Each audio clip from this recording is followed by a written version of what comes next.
Hi, நேற்று போட்ட வீடியோஸ்க்கு நிறைய நல்ல ரிவ்யூஸ்லாம் கொடுத்துருந்தீங்க. ரொம்ப நன்றி. இன்னைக்கு ஒரு சீரியஸான டாபிக் பற்றி தான் பார்க்க போகிறோம். அதுக்கு முன்னாடி நம்ம சேனலை சப்ஸ்கிரைப் பண்ணிவிட்டு லைக் பண்ணிவிடுங்க. இன்னைக்கு வீடியோ முடியக்குள்ள உங்கள் லைஃப்லேயும் இது கனெக்ட் ஆயிருந்து அப்படின்னா ப்ளூ ஹார்ட் கமெண்ட் பண்ணுங்கள். இன்னைக்கு என்னன்னா, இப்போ ஹஸ்பண்ட் வீட்டு ரிலேஷன் ஃபங்க்ஷன் அப்படின்னா ஹஸ்பண்ட் வந்து தனியாக கூட போய்ப்பாங்க. நம்ம ஒய்ஃப் வீட்டு ஃபங்க்ஷன்னா அதே வந்து அவர் கூப்பிட்டா வரேன்னு சொல்லுவார். 1 வீக் முன்னாடி இருந்தே அவங்களுக்கு வந்து நம்ம ஞாபகப்படுத்திட்டே இருக்கணும், நீ ஃபங்க்ஷன்ப்பா போகணும்னு சொல்லிகிட்டே இருப்போம். பட் அவங்க லாஸ்ட் மினிட்ல வந்து வர முடியாது அப்படின்ற மாதிரி சொல்லிடுவாங்க. அவர் கிளம்பி போகணும்னா அவர் மட்டும் கிளம்பி தனியாக போயிடுவாங்க. பட் நம்ம போகணுன்னா நம்ம வீட்டில் குழந்தைங்க இருக்காங்க, பசங்க இருக்காங்கன்னா அவங்களையும் நம்ம கூட சேர்த்து கூட்டிகிட்டு போகிற மாதிரி இருக்கும்.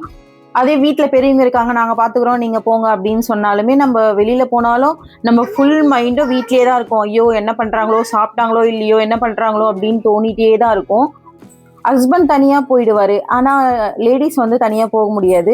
ஒய்ஃப் எப்பவுமே பசங்களை வந்து இலவச இணைப்பு மாதிரி அவங்கள சேர்த்தே தான் கூட்டிகிட்டு போகணும், கூட்டிகிட்டு வரணும், அந்த மாதிரி தான் போயிட்டுருக்கோம். ஹஸ்பண்ட் வந்து ரொம்ப ரேராக நானே பார்த்துக்கிறேன் அப்படின்னு சொல்கிற ஹஸ்பண்ட் எத்தனை பேர் இருக்காங்கன்னு தெரியல. மேபி இருக்கலாம். அப்படி இருந்தாங்கன்னா பிக் சல்யூட் அவங்களுக்குலாம். ஆனால் மோஸ்ட்டாக சொல்கிறது இல்லை. நான் பார்த்துக்க முடியாது, அவங்க என்கிட்ட இருக்க மாட்டாங்க, அவங்கள தான் தேடுவாங்க அப்படின்னு சொல்லிட்டு ஒரு வாரத்திலே முடிச்சு விட்ருவாங்க.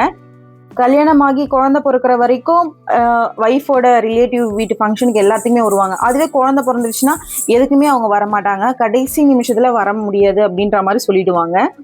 இது எத்தனை பேர் லைஃப்ல நடந்திருக்குன்னு சொல்லிட்டு சொல்லுங்க.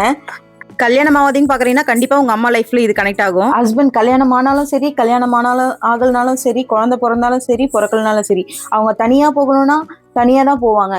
ஆனா ஒய்ஃப் அப்படி போக முடியாது இல்ல. கரெக்ட் தானே?